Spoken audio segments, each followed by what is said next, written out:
Today we got a call saying that condenser outside doesn't start and the vents have warm air coming out of them. So let's check out what could be the problem.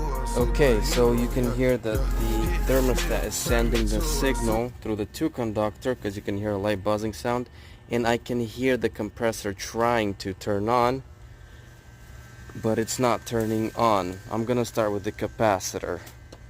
This is a very old unit, by the way. We got spiders and all sorts of things in here. Yep, look at the capacitor. If you can see, it's like bubbled up a little bit. I'm 98% sure if I change it right now, it's gonna start working.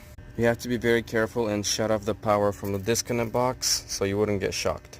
It's working, and look at this. Look what started coming out of the condenser.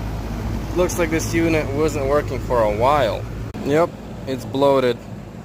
But definitely bad capacitor. Subscribe, comment, and like.